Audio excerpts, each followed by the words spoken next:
to 4 hours, the next day to 2 hours and 2 hours and 2 hours the next 3 days, because he wasn't going to an hour and a half, to an hour, to 45 minutes, to 30 minutes, to 20 minutes, to 15 minutes, to 5, well actually it was like 7 minutes, to 5 minutes, okay?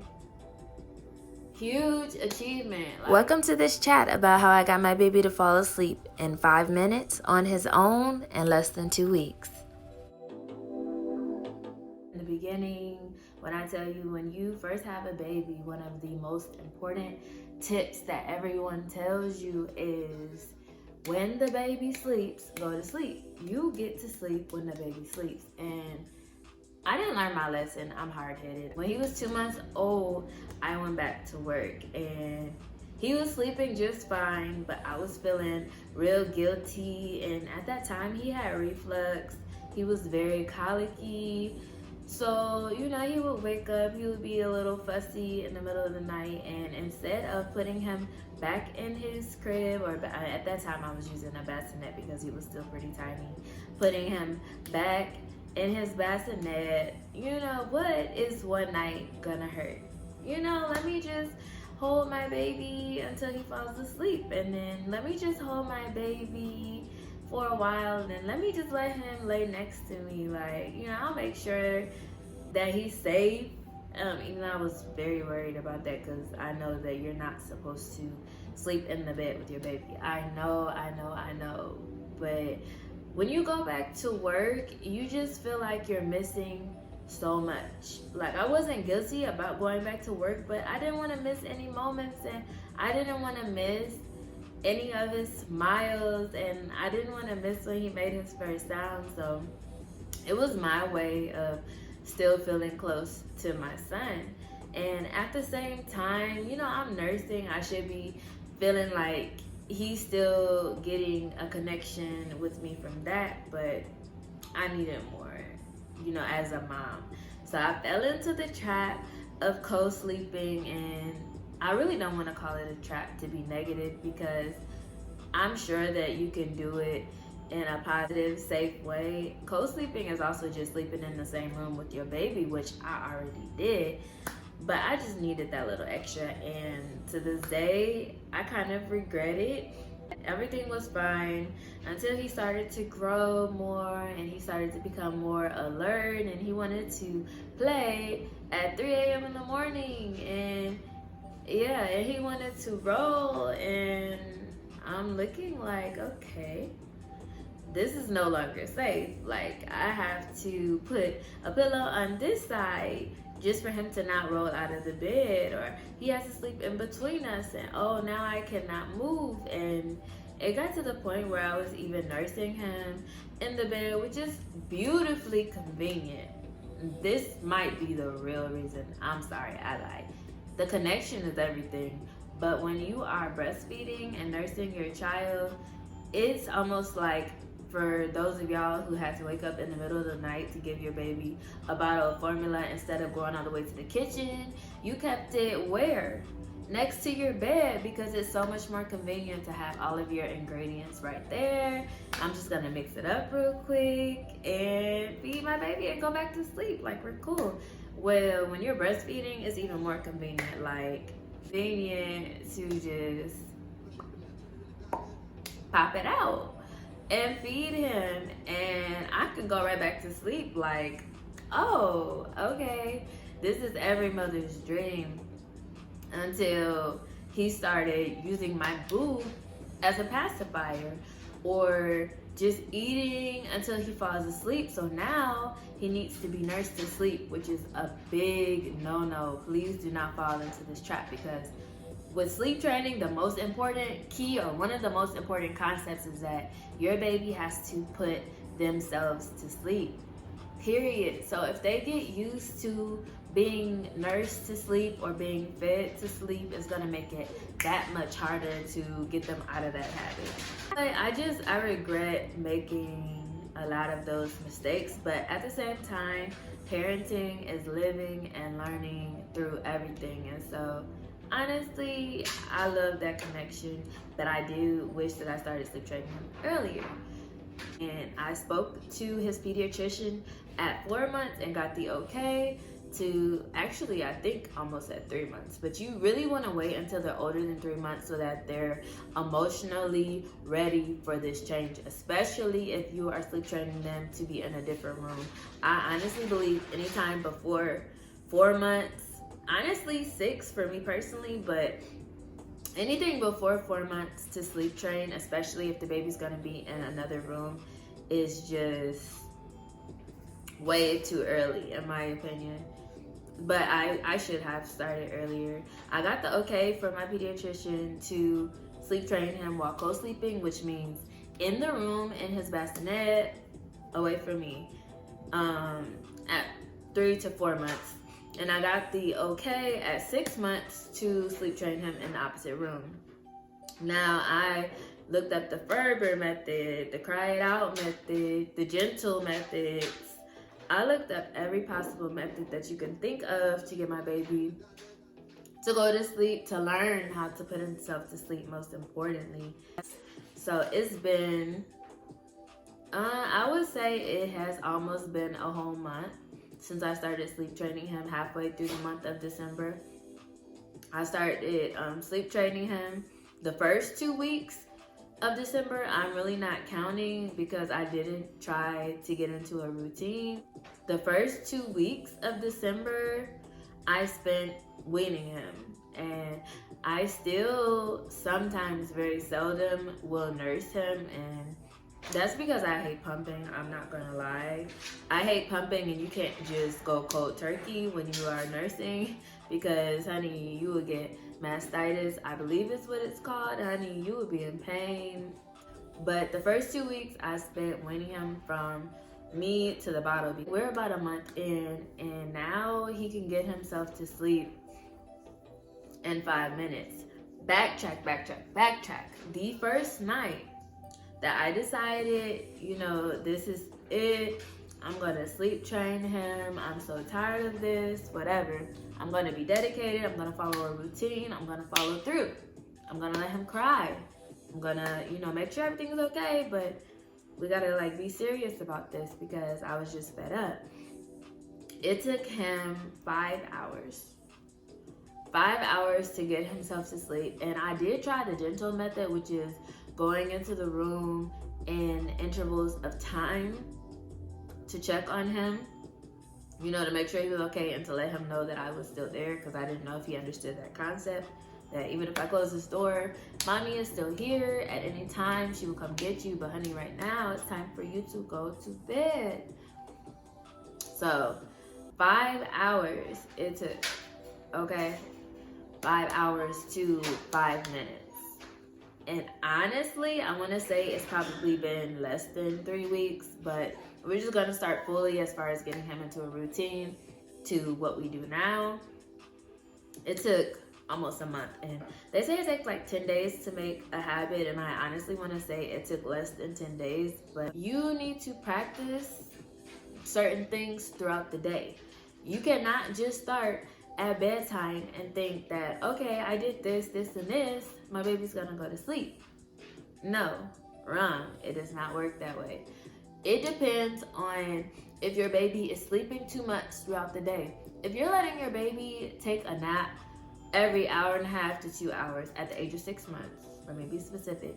If you're letting them sleep the whole day or go to sleep late, sleep in late and take a nap really late, your baby is not going to get themselves to sleep in 5 minutes. It's not possible. It wouldn't even work if I did it, because why? I've been asleep all day. I'm not tired. I have all of this energy. I would have to kick and scream and run and jog, and guess what? I still won't be tired. It's just not gonna work. So how can you expect a baby that has no clue what's going on right now to be able to fall asleep? So one of the most important things is getting into a routine. And by routine, a general time that they wake up every morning, general intervals of them taking naps, general activities of things they do throughout the day. I am not a mom that is wake up at 7, this nap at this time. I still haven't done that yet. I'm still new. I'm still new to how I need for my schedule to go, newly working, and I need to blend everything around that, okay? But in general, whatever time he wakes up, I am a late riser. Say he wakes up at 8 o'clock. I need for him to first, when he wakes up, give him plenty of kisses. I'm gonna feed him. Obviously, change him first. Honestly, if he needs to be changed, we're gonna change him first and then feed him. And then, guess what? We're gonna have some playtime. You have to keep them involved and interested to learn to not be cranky, to know what to expect for the day, right? So have some tummy time. I've been doing tummy time with him since he's been about 3 months to help build his muscles so that he can crawl or walk or whatever. Or music time, or certain TV shows that are educational I put on for him. I've been doing since he's been maybe 3 months, okay? Do the same thing so he kind of gets an idea of what's going to happen, but do something interesting, okay? You don't want to do the same boring thing every day, so don't do that for your baby. So now that he's getting older, I put rice cereal in his milk, or I give him oatmeal and purees, or I give him finger foods and snacks, okay? Small pieces of food for him to learn how to self-feed. So you're developing him, and you're also making sure that he's full enough to be able to sleep. You wouldn't be able to sleep too well if you were hungry. I wouldn't either. I wouldn't expect my baby to be able to. Even, okay, when I was first doing this, even when he was very, very young, when my son was very young, I would try to do the diaper changes, you know, during those times when I need him to wake up, even if he's asleep. I'm gonna wake you up to change your diaper. Guess what? It's time to wake up. And you know what? It works. Then here you go. Here's a toy or something to intrigue you, to kind of wake them up. And food usually always wakes them up. Sometimes puts them back to sleep, but you have to be careful with how you're doing it. So in the first, you know, time they wake up, you want them to go down for a nap in about 2 to 3 hours. So 2 to 3 hours later, we've eaten, we've played, we've been changed, and got them dressed. Also in the morning, that is a huge point. Sorry, I don't want to forget that. Get them used to a routine, okay? After you've done all of that great stuff, make sure that you put them down for a nap. Now, mind you, I did not intermingle sleep training, their bedtimes, with nap times. Just to be honest with you guys, I'm just now starting to sleep train him for his nap times, and it's going pretty well, but you don't want to mix them up. So the next time, same thing, you know, we wake up, we get a change, or we get, you know, my son has eczema, so I'll put some more cream on him pretty much every time he wakes up.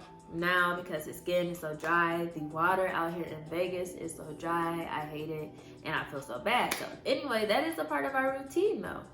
We get up, we get changed, we get moisturized, we get something to eat, we get to play, we get to interact. I even FaceTime his mom, or FaceTime his grandma that's long distance, and family and friends that are far away that want to see him, so that he gets accustomed to hearing their voices. It's all a part of the plan, you guys. And so the next time, 3 to 4 hours, let him take a nap. So the first nap should be much longer than the second nap, okay? So say from 8, we're up for a couple of hours. We go down for our first nap at 10 or 11. We go to sleep maybe 1 to 2 hours, so we wake up 12 to 1. Do the same thing over again, and we get changed, and we eat, and we play, and whatever, and now it's 3 o'clock, okay? Y'all, you do not really want to go past 5 o'clock. That is way too late for the last nap. If you're trying to put your baby to bed at 8, 9, 10, which is the average bedtime, me, 10, 11, because I'm late to bed, late to rise. I don't know what it makes a man, but anyway, that's what works for me. So if you're trying to get them to go to bed at that time, honey, if you let them sleep for an hour, they're not gonna be tired enough to be able to soothe themselves to sleep quickly, okay? So honestly, 5 o'clock is probably too late, but do whatever works for your time, okay? Just keep in mind that last nap, you probably only want it to be about an hour. You don't want your baby to be overtired. Don't just keep them up the whole day because they're going to end up crashing at the wrong time. And I don't know, it might work for you. It did not work for me. I failed, okay? I tried to just keep him up the whole day. He ends up being fussy. Obviously, I knew he needed to take naps, but I didn't understand the principle of the routine.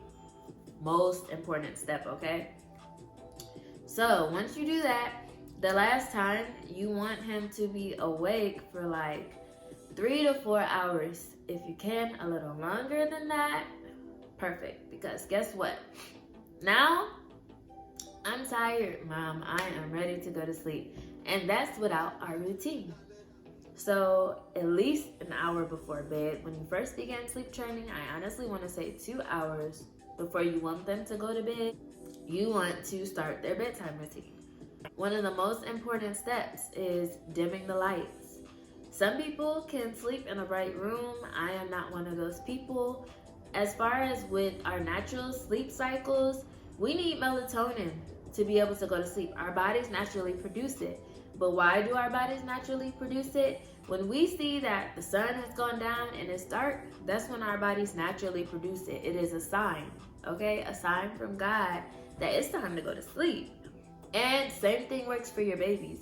Don't think that your child is going to go to sleep and you have on a bright, loud TV and bright phones in their faces and bright lamps and lights. Dim the lights. Turn them off. Turn the music down. Put on some soothing music. Put on some white noise. Sing them a lullaby. Do certain things every night that when your child notices them, they know, wait a minute, it's nighttime. Wait a minute, it's bedtime. It's time for me to go to sleep. Mommy does this all the time when it's time for me to go to sleep. So they're more used to it. They're more welcoming of it. And it will go so much better for the both of you, trust me. So out of those two things, create an environment basically for your child to sleep in. You give him a bath every night or every other night, because when you're first sleep training, when my baby was very young, once again, he does have eczema. Giving him a bath every night honestly was probably torture for his skin. So I would give him a bath twice a week, maybe 3 times a week. Babies don't need baths every day like us. They don't get dirty like us. I'll wash him up, with a washcloth. But as far as the actual process of a bath, 3 times a week. Now, once they get older, they're gonna get a lot messier when they eat. Trust me, honey, those explosions that you will later find out about, they will need baths more often. So once he hit 6 months, to me, I felt like it was a good time to transition him to a bath every night. So make it a fun routine. Don't make it too exciting, but engage them during the bath so that they learn to love it, okay? You want the whole thing to be enjoyable for the both of you. So give him some toys. After his bath, give him a massage. One of the most soothing things that you can do, gets rid of their reflux, gets rid of their itchy skin. Like, it just makes them so peaceful and calm and just ready and once again welcoming asleep. So do it. Trust me, it works. Using lavender baby bath products is also another great idea to soothe your baby. Now, I couldn't use it with him because his skin is super sensitive, but for those of you who can, even as an adult, lavender is just a great God-given element to assisting us with sleep. So try it, use it might work for you. But there are a lot of things that you can do to calm your baby. You can hold them still, you can rock them. I did it before where I would swing him back and forth until his eyes get tired. You want them to kind of wear themselves out to the point that they are sleepy, but not asleep. You do not want to put them in the crib asleep, because the most important concept of this process is that you want them to put themselves to bed. I know it sounds impossible. They're going to put up so much of a fight in the beginning, but once they learn even throughout the night when they wake up, they'll be able to get themselves back to sleep because they know, oh, it's dark, it must be bedtime. There is the Ferber method, which I'm not an expert on, but I know that it requires you to go in and check on your baby in certain intervals of time. So you let them cry. You let them cry for 5 minutes. You go in, you pat them on the back, let them know that you're still there, calm them down. You go out, you let them cry for 10 minutes if needed. Repeat the same approach. Next time, extend it to 15 minutes. Next time, 20 minutes, 25 minutes. And then I believe at the 25, the 15 or the 25 minute point, you go up in 10 minute intervals. I do need to like double check all of this, but I think it's 10-minute intervals until you go higher. And then I think it's 30 minutes from then on out. So the first couple of nights, I knew that it was gonna be rough. This was a method that I used because I didn't just want to leave him in there and let him cry and just think I've forgotten about him. And another method of the cry it out routine, which I watched a video on, and I'll have to actually link that to here because this inspired me to actually do it. And this is to check on them. I used my baby monitor. I had a camera, a nanny cam. I'll also link that below. I love it. You can hear your baby, you can see your baby, you can zoom in, you can record. And it also sends you notifications to your phone. It is amazing, one of the best baby monitors. I'm so glad that I found it. Check on him the first few times of like the Ferber method, and after that, I just let him cry. I knew he was okay. I would listen to his crying patterns, and I could tell if he was still hungry, if he needed a diaper change, or if this was just a come get me mommy, do you see where I am cry. Okay, like I paid attention to his patterns. That's also very important to know. I didn't think to include this as a tip, but get to know your baby. If you can't tell the difference between their cries yet, it might be a little too early for the both of you to start sleep training in this method that I use. So after a while, after the first week, I understood that he got the principle that I was still there and that he knew now that this was our routine and it was bedtime. And when I tell you guys, this routine that I did worked in a week. Okay, and when I mean by worked, meaning it went from him crying from 5 hours one day to 4 hours the next day to 2 hours and 2 hours and 2 hours the next 3 days, because he wasn't going to an hour and a half, to an hour, to 45 minutes, to 30 minutes, to 20 minutes, to 15 minutes, to 5, well actually it was like 7 minutes, to 5 minutes, okay? Huge achievement. Like, trust me, you guys, don't be afraid to do this. You're gonna be so happy. You're gonna wish you started doing this so much earlier. Like, I was just in shock by how well he was receiving it, and I was finally able to be myself again. Ladies, when we have kids, we love our kids. As a first-time mom, promise me that you will not lose yourself as a person. Take care of yourself. Take care of your husband. Spend time with your friends. You need to still have time for yourself. You guys, once you do this routine and you see how quick it works, you will never go back, okay? Your life will be so much better. I will never go back. I wish I had done it earlier. I really just wanted to make this video for everybody, for all the new moms especially out here, so that you could get your lives back, okay? And that your babies, this is something essential for their development, okay? You are not a bad mom if you crave this. Do not let anyone mom shame you, okay? Now, after less than a month, he falls asleep from 5 to 15 minutes every time I put him down. Sleep training and night weaning go hand in hand when your child is ready. Believe me, it can happen, y'all. It happened to me. It can happen for you. I just wanted to share this with y'all because it made my life, and it was a huge goal for me for this year. I wanted to go into the new year with this already done. So I started 2 weeks. It takes what?